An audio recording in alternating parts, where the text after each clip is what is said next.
మహారాష్ట్రలోని ఠాణేలో 3 ఏళ్ల రేయన్ పుట్టినరోజు వేడుకలు బేకరీ వాళ్లు చేసిన తప్పిదం కారణంగా ఆ కుటుంబానికి పీడ కలలా మారాయి. బంధుమిత్రుల మధ్య కేకును కోసి ఎంతో ఆత్రంగా తిన్న రేయాన్షి పొట్టలోకి కేకులో ఉన్న 2 మెటల్ పిండిలు కూడా వెళ్లిపోయాయి. ఇతర పిల్లలు కేకును తింటూ పిండిలను గుర్తించడంతో బాలుడి కుటుంబం తల్లడిల్లిపోయింది.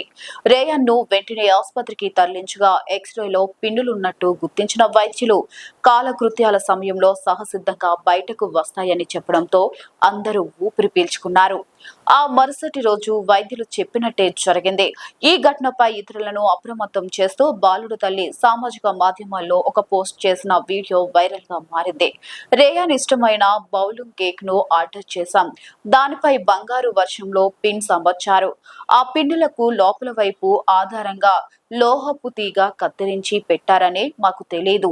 బేకరీ వాళ్ళు చెప్పలేదు. ఈ తప్పిదంతో ఆ రోజు మాకు ఆసుపత్రిలో జీవితంలో మర్చిపోలేని కాలరాత్రిలా గడిచింది. అలంకరణలో భాగంగా చేసే ఇటువంటి అంశాలు బేకరీ వాళ్ళు ముందే చెప్పాలి. తల్లిదండ్రులు కూడా అప్రమత్తంగా ఉండాలి అంటూ ఆమె అందరినీ కోరారు.